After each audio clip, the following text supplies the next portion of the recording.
छबीलदास तांबुली, ये भी देवबंद से दौड़ करके आए हरिवंश महाप्रभु के पास और इन्होंने कहा, बोले जय जय, मुंह पे एक बहुत बढ़िया सेवा आवे। बोले का सेवा आवे? बोले मैं छोटी छोटी बीरी बना के राधा वल्लभ जी को पवाऊंगा। बोले ठीक है बनाए कर। ये छोटी छोटी बीरी बनाते और बना करके बढ़िया चांदी के पात्र में, अब देखो बीरी भी बनाते हैं तो पता क्या विचार करते हैं, नैने नैनो से मुख है, नैने नैने से दांत हैं, कहीं ऐसा कत्था नहीं लग जाए, कहीं यहाँ में ऐसा चूना नहीं लग जाए, कहीं यहाँ में ऐसी वस्तु नहीं जाए जहां से श्री जी के मुख में लग जाए। तो इतने भाव से धीमे धीमे बड़ी कोमलता देखते, अपने हाथन से दबा दबा के, बड़े की कोमल है ना, वही पान के पत्ता लेके आते जो अत्यंत कोमल। सोचो कितनी गहराई का विचार करते हैं सेवा में। और हम समोसा धर दें श्री जी के आगे, ले पिज्जा, लंबी खिंच रही है बाकी चीज। अरे भैया, ठाकुर जी की सेवा में भी आचार्य चरणों ने जो विचार किया वही भोग लाना चाहिए। आपके अपने सुख के लिए जो बनाना है पधराओ, खाओ, मस्त रहो, कोई दिक्कत नहीं। पर कईयों के हमारा तो नियम है ठाकुर जी का प्रसाद पाते तो फिर वो पाओ जो ठाकुर जी को प्रिय है। खुद की इच्छा हो रही कचौड़ी खावे की तो ठाकुर जी को पधरा रहे। अरे कचौड़ी भी ऐसी हो, बिल्कुल सामान्य सी, ऐसी कि श्री जी पावे तो उनको जरा भी श्रम नहीं हो।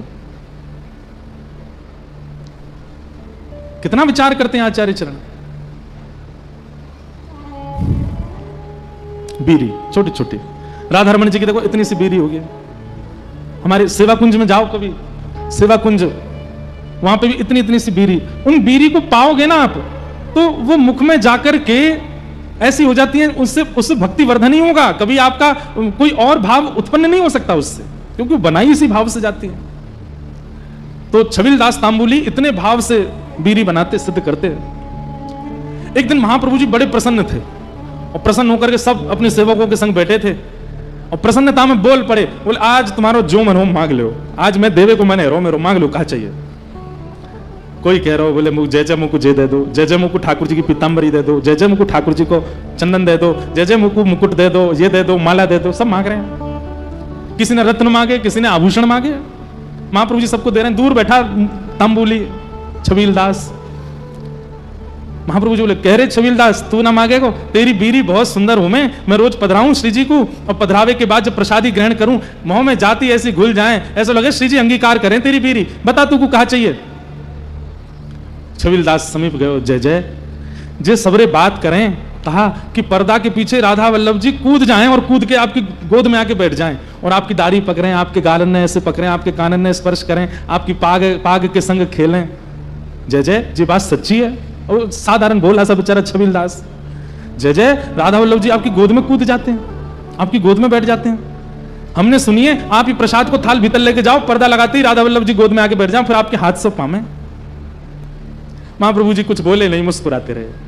जय जय वैसे तो ये बात सत्य ही होगी, पर अगर यहां में सत्यता है, एक बार उनसे कह दो मेरी गोदी में भी कूद के बैठ जाए, काऊ देना मेरी गोदी में वो आ जाए, कभी मेरी गोदी में वो पौड़ जाए, मैं अपने हाथन से उनको कछु पवाऊं। महाप्रभु जी ने छबीलदास की ओर देखा, बोले कहा चाहे? बोले बीरी बनाते बनाते मेरे अंगूठा छिल गए, एक बीरी अपने हाथन से पवा दूं बस, और जो मुंह खोल के वाकू गप से खा जाए बस, वही मैं प्राण त्याग दूंगा अपने, वाह के बाद मुझको कछु नहीं चाहिए। महाप्रभु जी हंसने लगे, अपनी सामग्री सब समेटने लगे। वो जय जय कृपा कर दो ना। तो महाप्रभु जी बोले, उनके स्वरूप को सहलेगो तू, उनकी रूप माधुरी को सहलेगो? तो जय जय आपकी शरणागति काई को लिया फिर हमने, जब ये भी हमको ही करना तो फिर आपकी शरण में काई कुमाए हम, वो बल तो आप प्रदान करोगे, ये बल तो आप दोगे। उनको तेज देखवे कि हमारे नेत्र में सामर्थ्य नहीं, पर आप काई को बैठे हो हमारे ऊपर। आहा, ये बात सुनकर के महाप्रभु जी बड़े प्रसन्न हो गए और सिर पर हाथ धर के बोली, कृपा होएगी तो पे। और ऐसा कह के महाप्रभु जी जमुना जी चले गए। अब तो छबीलदास बस नेत्र बंद करके कब होएगी कब होएगी कब होएगी, और बीड़ी बना के बैठ गया। आज सुंदर सुंदर बीड़ी बनाई। बोले महाप्रभु जी ऐसे कह गए हैं, पता ना इनकी बात जय जय कभी मानेंगे कि नहीं। सुंदर बीड़ी बनाई, चांदी के पात्र में पधराई और ले करके वो तो राधा वल्लभ जी जाते और वहीं एक जगह पधराते, तो वहां से महाप्रभु जी भीतर ले जाते। आज बीड़ी लेकर के जैसे छबीलदास गयो, कोई नहीं है मंदिर में, एकांत बिल्कुल। भीतर प्रवेश करे, आवाज कर रो, अरे कोई है यहाँ पे? अरे नरवाहन, ओ भैया नाहरमल, कोई है यहाँ पे? और जो सब थे सबके नाम बोले। धीमे धीमे भीतर प्रवेश करते जाए, तभी माने जैसे ही राधा वल्लभ जी की ओर देखी तो कपाट खुले हुए हैं, लेकिन सिंहासन पर ठाकुर जी नहीं है। जिस रत्न सिंहासन पर लाल जी विराजते उस पर खाली है, और नाहरमल देख करके हाथ में बीड़ी लेकर के खड़ा है और देख रहा हो, बोले ठाकुर जी कहां चले गए। और जैसे ही वाने पीछे मुड़ करके देखे, आहा, श्री साक्षात राधा वल्लभ लाल जी सचल रूप से खड़े हैं, प्रिया जी की गले में गलवैया डाल करके, और बड़े मधुर नेत्रन से छबीलदास तांबुली को देख रहे हैं। किशोरी जी ठाकुर जी देखें, फिर छबीलदास को देखें, ठाकुर जी किशोरी जी को देखें, छबीलदास को देखें, वहां के तो हाथ कांपन लगे, हाथन से पात्र। ठाकुर जी बोले अरे जाकू संभाल ले, अब ही तो बड़ो कह रहो कि जय जय आप ऊपर बैठे हो, आप ऊपर बैठे हो तो सामर्थ्य दोगे, अब कोई सामर्थ्य ना है, कैसे कांप रहो है। नेत्र बंद करके तुरंत महाप्रभु जी का स्मरण करता है नाहर छबीलदास, और तुरंत जैसे ही महाप्रभु जी का स्मरण करता है तब उसके कंपन जो था वो खत्म हो जाता है, संभल जाता है। लेकिन जैसे नेत्र खोल करके देखा, फिर अश्रु प्रवाह होने लग जाते हैं, रुदन करने लग जाता है। ठाकुर जी की रूप माधुरी को समा नहीं पा रहा अपने चित्त में, फिर से नेत्र बंद करके महाप्रभु जी का स्मरण करता है।